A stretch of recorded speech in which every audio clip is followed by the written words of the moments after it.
آپ ذرا میری طرح کام تو کر کے دیکھیں، پھر آپ کو پتہ چلے گا میں تو سب سے نرم بندہ ہوں، اور گستاخانہ عبارتوں میں جتنے لوگ بول رہے ہیں نا، سب سے نرم میں ہوں۔ ٹی وی پہ آ کے لوگ بڑے بڑے نرم انداز میں بات کرتے ہیں، آپ الگ سے ان کی ذرا ویڈیوز دیکھ لیں، وہ لیک ہوتی ہیں تو پھر آپ کو پتہ چل جاتا ہے کہ کس قسم کی ویڈیوز ان کی لیک ہوتی ہیں۔ آپ نے جو ریکارڈ کروا کے بڑے بڑے بھنڈ مار رہے ہیں، آپ اس پہ بات کرنے کے لیے تیار نہیں ہے۔ دیکھو کون بھاگ رہا ہے، اتنی سینس نہیں ہے کہ بھاگنے والا کون ہے۔ آپ کو تو خوش ہونا چاہیے تھے یار، اس کو تو پتہ ہی نہیں کیا لکھا ہے، اب تو اس کو دھونے میں بڑا مزہ ہے۔ آ جاؤ بھائی یار، 25-30 بڑے بڑے علماء نے جن عقیدوں میں دستخط کر دیے، مجھے یہ یقین ہے کہ وہ قرآن و سنت کے خلاف نہیں ہو سکتی، تو نہیں بھی پتا پھر بھی اتنا کانفیڈینس ہے۔ تو ابھی میں سوچ رہا ہوں، میں سچی مچی کا فلم چار ہوں، میں نے ارادہ کر لی ہے انشاءاللہ، اور میں اس کے گھر کے سر پہ کھڑا ہو کر میں بولوں گا کہ میں محنت سے بات کرنے کے لیے تیرا باپ آ گیا ہے، اور میں اس کے گھر کے سر پہ کھڑا ہو کر میں بولوں گا کہ میں محنت سے بات کرنے کے لیے تیرا باپ آ گیا ہے، اور میں اس کے گھر کے سر پہ کھڑا ہو کر میں بولوں گا کہ میں محنت سے بات کرنے کے لیے تیرا باپ آ گیا ہے۔ یہ ان کا اپنا ہی انداز ہوتا ہے بات کرنے کا۔ میں جو کچھ بیان کرتا ہوں پیشن کے ساتھ علمی دلائل رکھتا ہوں،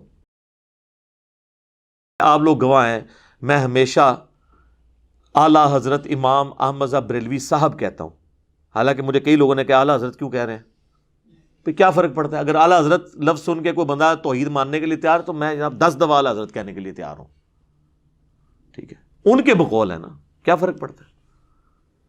میں نے ہمیشہ کہا اشرف علی تھانوی صاحب، تو کیا یہ بریلوی علماء کہتے ہیں؟ دوسروں کو یہ کہتے ہیں مرحوم، اپنے کو کہتے ہیں رحمت اللہ علیہ، یہ انہوں نے نام رکھے ہوئے۔ ایون طارق جمیل صاحب جیسے ماڈریٹ شخصیت بھی انہوں نے کہا مولانا احمد رضا خان بریلوی مرحوم۔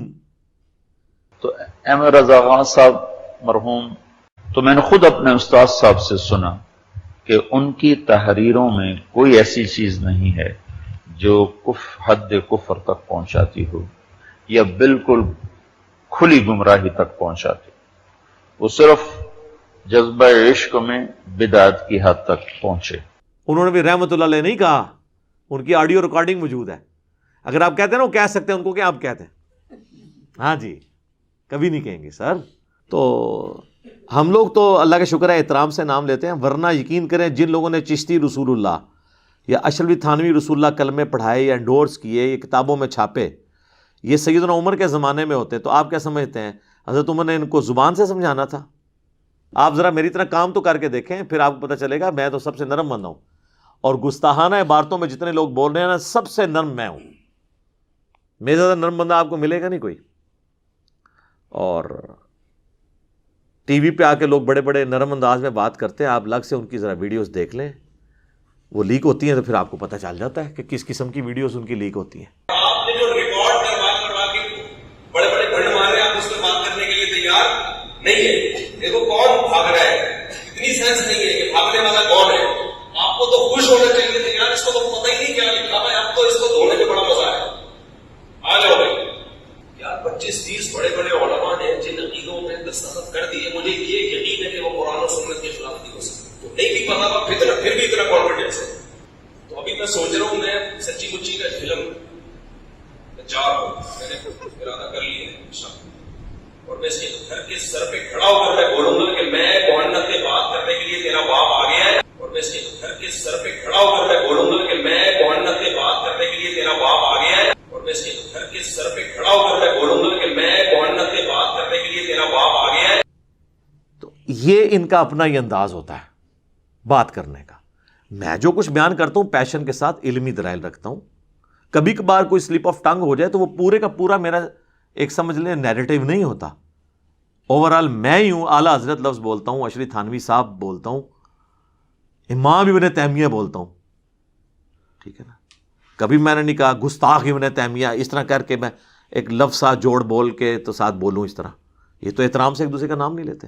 رہ گا پیشن، تو یہ تو نبی الاسلام کا سٹائل ہے، صحیح مسلم میں حدیث ہے، اور یہ حدیث امام جعفر نے روایت کی ہے امام محمد باقر سے، جو محمد بن علی بن حسین بن علی ہیں، یعنی حسین ابن علی کے پوتے، امام زین العابدین کے بیٹے، اور انہوں نے جابر بن عبداللہ سے کہ نبی علیہ السلام جب کبھی بھی ممبر پر چڑھتے تو آپ علیہ السلام جب تقریر کرتے تو آپ کی آواز بلند ہو جاتی، غصے میں اضافہ ہو جاتا، آنکھیں سرخ ہو جاتی، جس طرح کوئی جرنیل اپنی فوج کو تیار کر رہا ہو، اس طریقے سے آپ جب بھی ممبر پہ چڑھتے تو گفتگو کرتے تھے۔ یہ پیشن والا سٹائل سنت سٹائل ہے، اس سٹائل کا مذاق اڑانا نبی الاسلام کا مذاق اڑانا ہے، نعوذ باللہ۔ لیکن چونکہ ان جاہلوں کو پتہ ہی نہیں، نہ انہوں نے قرآن پڑھا نہ حدیث، یہ تو اپنی فقہ کی کتابیں اور دورہ حدیث کرتے ہیں، اور اس کے بعد پھر ان کو یعنی وہ دورہ حدیث صحیح طرح کیا نہیں ہوتا، ان کو دورے ہی پڑھتے رہتے ہیں اپنی فقہ کے۔ پورا دورہ حدیث کیا ہوتا تو ان کو کچھ پتہ چلتا، ان کو فقہ کے دورے پڑھتے رہتے ہیں۔ پھر یہ صحیح مسلم میں 2005 نمبر حدیث ہے۔ تو یہ نبی الاسلام کا سٹائل ہے۔ اور اس کے بعد آپ علیہ السلام کہتے ہیں میں اور قیامت اس طرح ساتھ بھیجے گئے جس طرح یہ 2 انگلیاں۔ اور پھر آپ کہتے ہیں فَإِنَّ خَيْرَ الْحَدِيثِ كِتَابُ اللَّهِ وَخَيْرَ الْهَدِي هَدْيُ مُحَمَّدٍ صلی اللہ علیہ وآلہ وسلم وَشَرَّ الْأُمُورِ مُحْدَثَاتُهَا وَكُلَّ مُحْدَثَةٍ بِدْعَةٍ وَكُلَّ بِدْعَةٍ ضَلَالَةٍ وَكُلَّ ضَلَالَةٍ فِي النَّارِ۔ یہ آپ کا خطبہ ہوا کرتا تھا صلی اللہ علیہ وآلہ وسلم۔ اب لہٰذا کسی عالم دین کے ساتھ میرا کمپیریزن نہ کروانا ہے آپ نے پیشن کا تو ڈاکٹر اسرار صاحب سے کروائیں، تو آپ کو وہاں پہ بھی یہ سٹائل نظر آئے گا۔ رہ گیا میرے موضوعات، تو وہ تو دنیا میں کسی نے ان موضوعات کو ٹچ نہیں کیا، کیونکہ اس کے ساتھ تو بہت بڑی دنیاوی نقصانات، ایون جان کا نقصان جوڑا ہوا ہے۔ لہٰذا کہنا جی طارق جمیل صاحب کتنا میٹھا بولتے ہیں، جی مجھے وہ لیکچر بتائیں جس میں انہوں نے چشتی رسول اللہ اور اشرفی تھانوی رسول اللہ کا رد کیا اور بڑے میٹھے انداز میں لوگوں کو سمجھایا کہ یہ کلمات نہیں ہوتے، یا آپ بھی کہہ کے ریکارڈ کرواتے ہیں۔ تو آپ 2 مختلف چیزوں کو کمپیئر کروا رہے ہیں۔ آپ گولف کے بال کا مقابلہ کرکٹ کے بال کے ساتھ کروانا چاہ رہے ہیں، ان کے ٹاپکس ہی نہیں ہیں۔ چلیں آپ خود کر کے بتا دیں ذرا، پھر آپ کو پتہ چل جائے گا آپ کے ساتھ جو ہوگی کتنا عرصہ آپ سروائیو کریں گے۔ تو میں تو اللہ کا شکر ہے پھر بھی بڑا نرم ہوں، اور اگر یہ علماء مجھے مخلص ہوتے نا سمجھانے میں، تو ہوتا یوں کہ میرے پاس آتے اکٹھے ہو کر بریلوی علماء اور مجھے کہتے ہیں کہ دیکھیں آپ تھوڑی سی یزید کے معاملے میں نرمی کریں، آپ ہر معاملے میں اہل حدیث کو یزید والے مسئلے میں اتنا رگڑا لگاتے ہیں، ان کے بیچاروں کے چڑیا جتنے دل دکھ جاتے ہوں گے، آپ بار بار یزید کو کنڈیم کرتے ہیں، بار بار۔ ہاں ٹھیک ہے ہم بھی مانتے ہیں کہ یزید نے برا کام کیا، لیکن اہل حدیث ہمارے بھائی ہیں، ان کے دل دکھتے ہوں گے، آپ یزید والا ٹاپک چھوڑ ہی دینا۔ یہ کہیں گے کبھی کوئی بریلوی؟ کیا کہے گا؟ منڈ کے رکھو انہوں نے، چک کے رکھو کام، انجینئر صاحب چک کے رکھو، یہی لکھا ہوتا ہے کامنٹس میں، کام چک کے رکھو۔ آج تک مجھے کسی اہل حدیث نے نہیں آ کے کہا کہ دیکھیں آپ علی بھائی ہر دوسرے لیکچر کے اندر آپ یہ کہتے ہیں کہ مرے ہوئے بزرگوں کو پکارنا شرک ہے، یہ قبروں پہ مزارات نہ بنائے جائیں، یہ بدعات ہیں، توحید کے اوپر آپ اتنا زور لگاتے ہیں، مزارات کی مذمت کرتے ہیں، ہر دوسری ویڈیو میں کہتے ہیں رفع الیدین کے ساتھ نماز پڑھو، یہ سنت طریقہ ہے۔ تو ہمارے حنفی جو بریلوی اور دیوبندی بھائی ہیں، ان کے چڑیا جتنے دل دکھ جاتے ہیں، آپ کو کیا ضرورت ہے رفع الیدین پہ بات کرنے کی؟ آپ چپ کر کے بس اپنا ایک بات کریں، ان کے دل دکھ جاتے ہوں گے۔ کبھی نہیں کوئی، اللہ کے فضل سے اس کے بعد بھی کوئی نہیں آ کے سمجھائے گا۔ میں تھوڑی بوتھیے تو اندازہ لا لیں گے تسی ایکٹنگ پہ کر دے ہو یا تسی اندروں پہ بول دے ہو، پتہ لگ جاتا ہے۔ منو زیادہ کون تمہیں پچھان سکتا ہے؟ بلکہ سونگ کے بھی دس دیں گا، آپ نہیں مطلب سونگ کے بتا نہیں دیتے۔ آپ مجھے بتائیں ایک بندہ آپ کے سامنے آئے جس کے بال بکھرے ہوں، اتنی لمبی داڑھی ہو اور آدھی پنڈلی تک اس نے شلوار اٹھائی ہو، تو آپ کو وہم بھی آئے گا کہ یہ بریلوی ہے؟ ہاں اسی طریقے سے ایک بندہ جو ہے خوبصورت سی ایک مٹھی کے برابر بالکل گول کر کے داڑھی اور ایک سخت سی ٹوپی اس نے پہنی ہو اور مجھے صاف کی ہوں، آپ کو یہ وہم بھی آئے گا کہ یہ جو ہے وہ اہل حدیث ہے؟ آپ کہیں گے دیوبندی تبلیغی ہے، ٹھیک ہے۔ تو وہ سب کو پتہ چل جاتا ہے شکل و صورت سے، لہٰذا وہ آپ کی بھی سونگنے کی حصہ اللہ کے فضل سے بہت زیادہ ہے، عام لوگوں کو بھی پتہ ہے۔ تو یہ آج تک کسی نے آ کے مجھے نہیں کہا، تو میں تو اللہ کا شکر ہے کہ میں علماء کے اصول اور مبادی کے اوپر ہی ان کو سمجھاتا ہوں، اس سے بہتر دنیا میں کوئی طریقہ نہیں ہو سکتا، اور یہ قرآن نے ہمیں سکھایا ہے، تعالوا الی کلمۃ سواء بیننا و بینکم۔ یہود و نصارہ کے ساتھ بھی آپ کامن ٹرم کے اوپر اکٹھے ہو سکتے ہیں، سورہ آل عمران کی آیت نمبر 64 ہے۔ تو میں کامن ٹرم پہ اکٹھا ہوتا ہوں، میں بریلویوں سے کہتا ہوں کہ دیکھو میں خود 31 سال بریلوی رہا، مجھے بچپن سے یہ چیز بتائی گئی کہ دیوبندیوں کے امام نے اشرف علی رسول اللہ کلمے کو انڈورس کیا تھا، لہٰذا یہ گستاخ رسول ہیں۔ تو میرے بھائیوں میں یہ مانتا ہوں، آپ بھی مانتے ہو؟ کہتے ہیں جی مانتے ہیں۔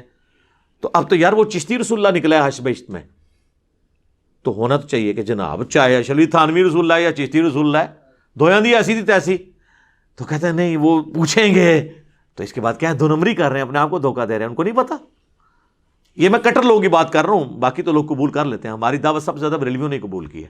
اس سے بہتر کوئی اصول اور موادی نہیں ہے. میں دیوبندیوں سے کہتا ہوں کہ میرے بھائیو, آپ کا کیا جھگڑا ہے بریلویوں کے ساتھ؟ دونوں حنفی, دونوں ایک ہی روحانی باپ کی اولاد فقہی طور پہ. مسئلہ کیا ہو؟ کہتے ہیں یہ مشرک ہیں, قبروں سے ان کے بڑے غلط عقیدے ہیں. تو میں کہتا ہوں میرے بھائی, یہ تو آپ کے بھی جو سمان قاسمی کے اندر لکھا ہوا ہے کہ قاسم نانوتوی جنہوں نے مدرسہ دیوبند بنایا تھا, وہ اپنے مرنے کے 6 سال کے بعد خواب میں نہیں بیداری میں قبر سے نکلے, دیوبند کے 2 مولویوں کی صلح کروا کے واپس قبر میں چلے گئے.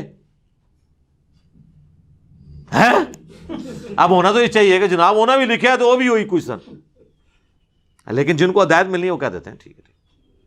اہل حدیثوں سے میں کہتا ہوں میرے بھائیو آپ کو کیا مسئلہ ہے؟ وہ کہتے ہیں دیکھیں جی ہماری تو ہر چیز بخاری مسلم میں لکھی ہے, نماز کا طریقہ دیکھ لیں, فلاں چیز دیکھ لیں. تو ہم کہتے ہیں اچھا تو بخاری مسلم میں جو جو لکھا ہے, ہاں جی اس کی تو تمام متصل الاسناد مرفوع حدیث جو ہیں قطعی الصحت ہیں, اور یہ تو جو بخاری مسلم کو نہیں مانتا وہ تو گمراہ ہے, اہل سنت سے خارج ہے. ہم کہتے ہیں ٹھیک ہے ابھی چیک کر لیتے ہیں, آپ کو بھی ٹیسٹ لگا لیتے ہیں. تو سر صحیح بخاری اور مسلم دونوں میں حدیث موجود ہے, اور بخاری کا اس کا طریق ہے 2812. ہاں جی, اب تو ویسے اس کا نمبر ہی بولے تو ساتھ ہی کھوتی مر جاتی ہے ندی, کہ نبی صلی اللہ علیہ وآلہ وسلم نے فرمایا وائے عمار تجھے ایک باغی جماعت قتل کرے گی, تو انہیں اللہ اور جنت کی طرف بلائے گا اور وہ جماعت دوزخ کی طرف بلا رہی ہوگی. تو ہم کہتے ہیں میرے بھیا پھر فیصلہ کرو کہ مولا علی کی پارٹی جنت اور اللہ کی پارٹی ہے, اور مولا علی کے مخالفین جو آل امیہ تھے وہ جہنم کی طرف بلانے والی پارٹی ہے. جہنمی نہیں میں کہتا, جہنم کی طرف بلانے والی. ساتھ ہی وہ بخاری مسلم کا بخار محبت ختم. یہ حدیثیں نہیں بیان کرنی چاہیے. ہم کہتے ہیں سر مسلم کا آپ مقدمہ پڑھیں, صحیح مسلم کے مقدمے میں لکھا ہے, امام مسلم میں نے خود لکھا ہے کہ میں تو عوام الناس کے لیے حدیثیں لکھ رہا ہوں.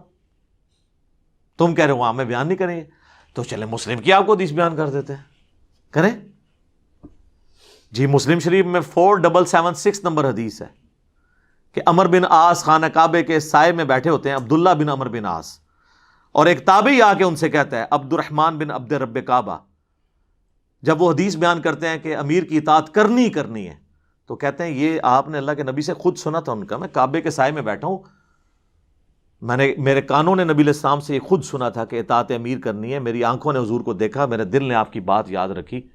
تو انہوں نے کہا پھر اگر یہی بات ہے تو آپ کے چچا کا لڑکا معاویہ ابن ابی سفیان, چلے ہم تو احترام سے نام لیں گے, رضی اللہ عنہما, جو ہمارے امیر ہیں اس وقت, وہ تو ہمیں حکم دیتے ہیں کہ ہم لوگوں کو ناحق قتل کریں اور لوگوں کا مال حرام طریقے سے ہڑپ کریں, جبکہ سورہ نساء میں آیت نمبر 29 میں اللہ تعالیٰ فرماتا ہے کہ اپنوں کو مت قتل کرو, یعنی ایک دوسرے کو, یعنی ایک دوسرے مسلمان ہی ہوتا ہے نا, اس لیے اس کو کہا کہ اپنوں کو گویا قتل کرنا ہے, ایک دوسرے کو قتل کرنا, اور ایک دوسرے کا مال حرام طریقے سے ہڑپ مت کرو. اب ہمیں بتائیں ہم اللہ کی بات مانیں کہ یا معاویہ کی بات مانیں؟ تو وہ خاموش ہو جاتے ہیں. ان کا تو خیال ہے خاموش ہو کے انہوں نے کہا ہوگا تجھے ایران سے فنڈ آتا ہے, کہیں تو انجینئر کی ویڈیو تو نہیں دیکھتا, تو نے کہیں ڈائریکٹ تو نہیں حدیث پڑھ لی.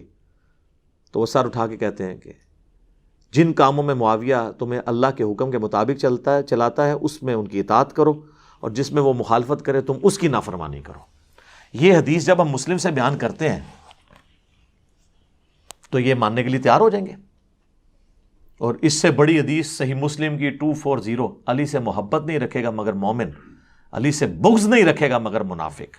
بغض علی کی جتنی شکلیں ہیں وہ منافقت کی اولین علامتوں میں سے ایک علامت ہے. بس آپ یہ حدیث کسی سنی کی مسجد میں لگا کے دیکھیں تو شام تک وہاں پہ گڑبڑ شروع ہو جائے گی, چاہے وہ بریلوی ہو, دیوبندی ہو, اہل حدیث ہو, کیونکہ انہیں پتہ چل جائے گا کہ بھئی یہ تو کسی اور پلیٹ فارم سے بول رہا ہے, حالانکہ مسلم شریف ہمارا ہی پلیٹ فارم ہے, بخاری ہو مسلم یہ دونوں ہمارے ہی پلیٹ فارم ہے. تو اس کے اوپر مجھے بتائیں اب اہل حدیث کو کیا غصہ کھانے کی ضرورت ہے؟ اسی طریقے سے اہل تشیع کی طرف آ جائیں, وہ تو خود اس چیز کا رونا روتے ہیں کہ آل امیہ کے دور پہ میں سیدنا علی پر ممبروں سے سب و شتم ہوتا تھا, تو تم نے وہی کام شروع کر دی. میرے پاس تو کوئی شیعہ آتا, میں کہتا ہوں میرا تم سے بنیادی اختلاف یہ ہے کہ تم معاویہ کے ٹریک پہ اور میں علی کے ٹریک پہ ہوں. علی نے تو اپنے مخالفین کے لیے دعائیں بھی کی, ان کے جنازے بھی پڑھائے, اور اپنے ہاتھوں سے ان کو دفن بھی کیا, ان کی لاشیں اٹھائیں, ان پہ گریہ کیا. اور تم لوگ جو ہے وہ حضرت علی کے طریقے پہ نہیں چلتے ہو, اور ان لوگوں کے طریقے پہ چلتے ہو جنہوں نے 60 سال تک ممبروں پہ حضرت علی پہ لعنت کی. تم بھی صحابہ پہ لعنت کر کے انہی کے طریقے پہ ہو. تو آگے سے وہ بھی پریشان ہو جاتا ہے. اب اس سے بہتر اور کیا طریقہ ہے ان کو سمجھانے کا؟ تو ہم جس اصول اور مبادی، اسی کو میں نے اینٹی وینم، پھکی الزامی جواب نام دیا ہوا ہے.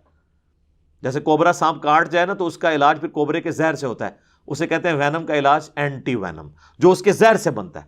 تو میں اسی اصول کے اوپر ان کو جواب دیتا ہوں، اسے میں اینٹی وینم کہہ دیتا ہوں، پنجابی میں اسے پھکی کہہ دیتا ہوں، اردو میں اسے کہا جاتا ہے الزامی جواب، کہ ہاں بھئی اب اس پہ اگر یہ بات ہے تو بھی مانا. تو یہ کسی کو برا نہیں لگنا چاہیے.